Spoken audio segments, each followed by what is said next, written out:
जाइए ना, बहन की पिटाई हो रही है तो थाने पे बहन जी के द्वारा एप्लीकेशन दिलवाइए या स्वयं खुद जाकर के दीजिए एप्लीकेशन। एपी सिंह तो इसके नाम की कमाई कर रहा है, तो क्यों नहीं किया?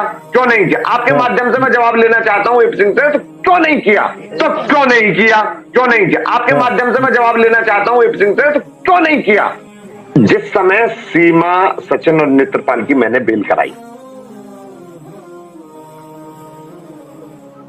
नेत्रपाल की तो मैंने पहले कराई थी और सीमा सचिन की मैंने नेत्रपाल के बाद में बेल कराई,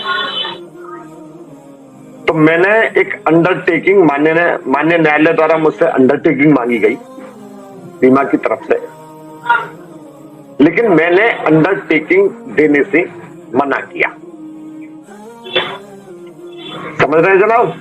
अंडरटेकिंग देने से मैंने स्पष्ट मना किया कि मैं अंडरटेकिंग होता है एक वचन पत्र, और वचन पत्र कौन देगा? जो भी व्यक्ति सामने है उस पर वचन पत्र पर, अंडरटेकिंग पर हस्ताक्षर करेगा। अब चूंकि देखिए सीमा जेल के अंदर थी, तो मैं अंडरटेकिंग कैसे दे सकता हूं? मैंने अंडरटेकिंग इस शर्त पर दी कि यदि सीमा के हस्ताक्षर हो करके जेल से पत्रावली पर वापस आते हैं तो मैं अंडरटेकिंग दूंगा। और अंडरटेकिंग में मैंने जो उसका एड्रेस लिखा, देखिए सीमा मेरी तो कोई रिश्तेदार नहीं थी, मैं सीमा को नहीं जानता, तो अपना एड्रेस तो मैं लिख नहीं सकता था उस पर। जी बिल्कुल। ना ही मैं आपका एड्रेस लिख सकता था, ना ही किसी अन्य पर्सन का लिख सकता था। तो मैंने जो एड्रेस लिखा सीमा का, वो केयर ऑफ नेत्रपाल।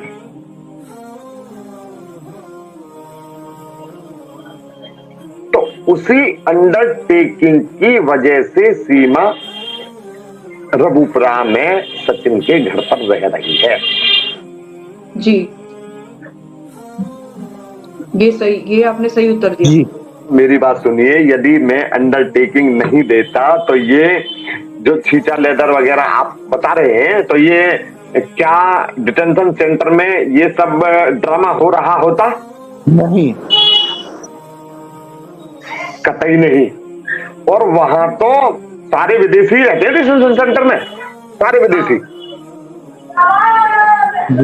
एक दूसरे की, मैं बता रहा हूँ कि वीडियो ऐसे भी देखते हैं कि एक दूसरे की ठुकाई कर रहे हैं खुद ही आपस में। हाँ, मार पिटाई चल रही है उसमें भी है। क्या होता? तो सर मेरा मुद्दा ये है सर कि इसकी मार पिटाई होती है, इसने जितनी भी फोटोज वीडियोस मार पिटाई की है इसने वो कई जगह, लेकिन मैं मानता हूं कि हो सकता है डिटेंशन सेंटर में इतनी मार पिटाई ना होती हो कि जितनी आप बता रही हैं मुझे।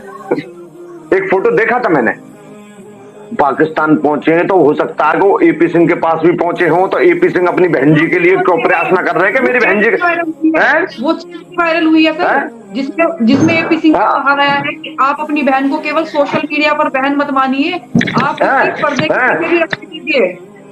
एपी सिंह तो इसके नाम की कमाई कर रहा है। क्या एपी बहन जी आप बताइए, आप मुझे बताइए, आप भी एडवोकेट हो जी, मैं भी एडवोकेट हूं जी, क्या एपी सिंह आपको किसी भी एंगल से एडवोकेट दिखाई दे रहे हैं? सर मैं इसमें ये कहना चाहूंगी, बिल्कुल सही बात कहना चाहूंगी। सुनिए जी जी जी जी, सुनिए मेरी बात सुनिए। क्या सीमा सचिन के मामले में एक एपी सिंह ने एक भी बात कोई कानून से जुड़ी हुई बात की है? जी सर, अगर वो वकील हैं और भाई हैं तो दोनों ही तरीके से दायित्व बनता है। मेरा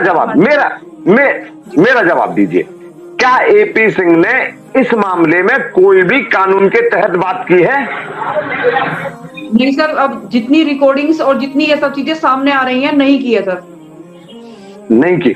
दूसरी बात, एपी सिंह जिस समय सीमा की बेल हुई और बेल होने के अगले या एक दो दिन बाद ही मैं आपको एक वकील और आपको वकील मान करके बात कर रहा हूं मैं, आपको वकील, और जो भाई साहब सुन रहे हैं, जो भैया जी हैं, उस तरीके से बात कर रहा हूं। क्या एपी सिंह जो राष्ट्रपति महोदया के यहाँ जो उसने दया याचिका लगाई, जी, क्या वो वैध तरीका था एपी सिंह का? नहीं सर, अभी तो उसकी कहीं कुछ कार्रवाई नहीं हुई है। क्या क्या वैध हो सकता है? कुछ भी नहीं। जब मामला क्या ये एक सुप्रीम कोर्ट का वकील ऐसा काम कर सकता है? यदि कोई सभ्य वकील है सुप्रीम कोर्ट का, कर सकता है वो?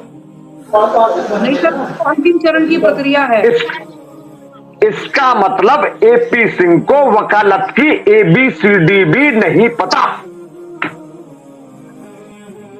सर ये तो वकालत की बात हो गई, लेकिन मैं आपको थोड़ी सामाजिक बात बता रही हूँ कि जब वो कहते हैं नहीं सर, अब हाँ, और बहन की पिटाई हो रही है लगातार, हाँ, तो और उनके पास जाओ ना, जाइए ना, बहन की पिटाई हो रही है तो थाने पे बहन जी के द्वारा एप्लीकेशन दिलवाइए, या स्वयं खुद जाकर के दीजिए एप्लीकेशन के मेरी बहन के साथ मेरे जीजा जी पिटाई कर रहे हैं।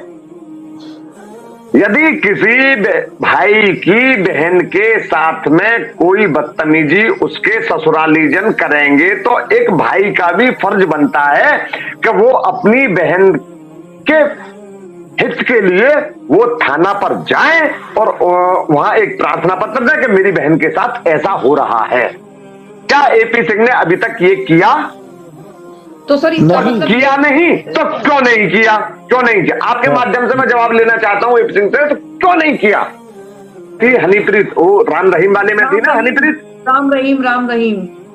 हाँ जी, हाँ, तो उस वाले मुकदमे में भी ये जिस समय हनीप्रीत की गिरफ्तारी हुई थी, तो मैंने सुना है, मैं बता रहा हूं आपको, आज एक मुझसे बहुत सीनियर एडवोकेट है, उन्होंने मुझे बताया कि ये हनीप्रीत वाले मामले में जिस समय हनीप्रीत की गिरफ्तारी हुई थी, तो ये महोदय एपी सिंह साहब तो नहीं कहना चाहिए उनको, एपी सिंह, चलो मैं कह ही दे रहा हूं साहब, एपी सिंह साहब उस समय कोर्ट में हनीप्रीत की तरफ से पहुंच गए थे जी। तो मैं हनीप्रीत का वकील हूं, लेकिन हनीप्रीत ने ही इनको जवाब दे दिया था कि मैं तो इनको जानती भी नहीं, अब काहे के वकील हो? तो इनका तो काम ये है,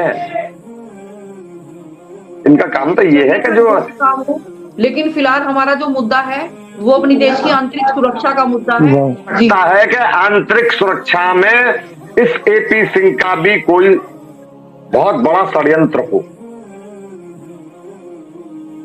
देश की आंतरिक सुरक्षा के मसले पर। जी सर, तो सर मेरा मानना ये है कि प्यार और जंग में सब जायज है। जब तुम प्यार मोहब्बत में यहाँ पर आई हो तो शांति से रहो। वो तुम्हें मार रहा है तो अपनी जाके कंप्लेन करो, सारी वीडियो सारे फोटोज तुम्हें इधर उधर भेजने की क्या जरूरत है? पाकिस्तान तक क्यों भेज रही हो? इसका मतलब जिस दिन तुम यहाँ से फेंकी जाओगी, तुम अपने प्राणों की रक्षा के लिए पाकिस्तान जाकर ये कहोगी ये रे फोटो, ये रे वीडियोस, और ये मुझे मारता था, मारकर सब कुछ कराया था। तुम इसका मतलब कोई हिंदुस्तानियों के जो तुम्हारी मदद करते हैं, तुम उनकी भावनाओं के साथ खेल रही हो। बिल्कुल सही कह रही है बहन जी आप। देखिए सुनिए, गाली किसको देगी? जो गाली लेने लायक काम कर रहे हैं। देखिए हेमंत जी, मैं आपसे ये कहना चाहूंगी कि ये जो लोग इसकी लाखों में मदद करते हैं, लाखों में इसे पैसे देते हैं, और एपी सिंह तो इसके भाई भी बने हुए वकील भी हैं, वो निःशुल्क इसकी मदद कर रहे हैं। उन लोगों का वकील तो सुनिए, मेरी बात सुनिए, वकील तो अभी तक इस मुकदमे में एपी सिंह है ही नहीं। किसने कह दिया कि एपी सिंह वकील है इसमें? एपी सिंह का कभी आपने वकालतनामा देखा? मैं बता रहा हूं, सुनिए मेरी बात सुनिए। अब एपी सिंह क्या करेंगे इसमें मामले में? जब चार्जशीट आएगी जी, वो सीमा को प्रेस करेंगे, आपसे एनओसी लेंगे, एनओसी लेंगे। मैं एनओसी दूंगा उसको? कतई नहीं दूंगा। बिल्कुल मैं प्रक्रिया बता रही हूँ। बिल्कुल नहीं दूंगा। हाँ, मैं नहीं दूंगा एनओसी, मैं दूंगा ही नहीं। और हाँ दूंगा, एपी सिंह मेरी फीस कंप्लीट करके देकर जावे मेरी। पर लेकिन एपी सिंह यहां एक भाई की हैसियत से आ रहा है। जी। तो अभी तो बहन जी चार्जशीट आने दीजिए। जी। एपी सिंह खुद इस पर दबाव डालेगा कि मुझे अपना वकील अपॉइंट कीजिए। जी। और सिर्फ किस लिए अपनी टीआरपी के लिए। जी। और मैं मुकदमे में बता रहा हूं रिजल्ट उसका। रिजल्ट आज तक जो एपी सिंह ने दिया है वो जग हाजिर बात है। पूरे देश को पता है कि एपी सिंह ने आज तक अपने हर मुकदमे में जिसमें वो खुद अपने आप से कूदा है उसने रिजल्ट क्या दिया है। सबसे बड़ा बात तो अब निर्भया वाले मुकदमे को ले लिया है, निर्भया कांड को ले लिया। तो सर मैं आपसे एक बात पूछती हूँ, मैं जानती हूँ, आप जानते हैं, हिंदुस्तान का हर एक वकील जानता है, हर एक वकील जानता है आप कि जो भी अवैध घुसपैठ करके हमारे देश में आया है वो हमारे देश से गया है। और फॉरेनर्स एक्ट में भी मेंशन है कि तत्काल प्रभाव से बल का प्रयोग करके भी सरकार भगाएगी। सुनिए मेरी बात सुनिए जी। तत्काल देखिए जो भारतीय कानून है जी।